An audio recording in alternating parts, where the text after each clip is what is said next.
Hey everyone, I'm Brenton and welcome to Brenton's Question of the Week.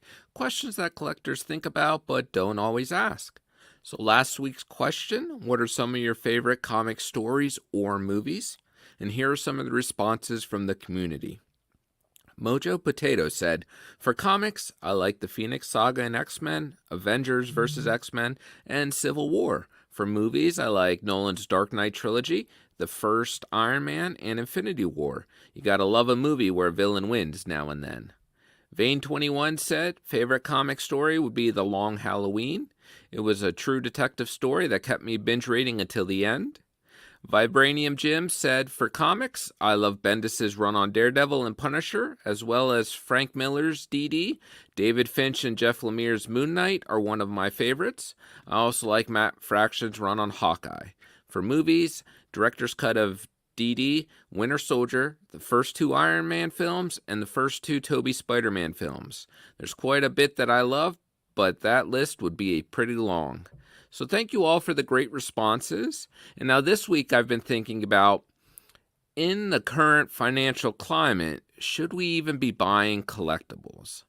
So it's something that it's really struck me for like the last week or so is, are we being smart by spending our money on collectibles that we don't really need?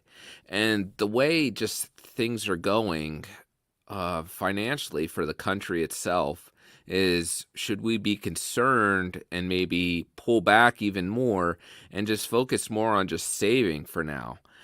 And I'm not really sure what the answer is, but I see a lot of people out there that are still buying. I don't know if they're getting collectible every week, every 2 weeks, every month, and it just seems like they're still throwing a lot of money around. And it makes me think more and more of, with everything that's going on, is this smart to do right now? And should I just pull back and, wait for a little bit, wait to see what happens, or just get one thing, very sparingly, and then just kind of relax and save up because you never know what's going to happen. So thank you everyone for watching. Please feel free to answer in the comments and come back next week to hear what other collectors had to say and for another hard-hitting question.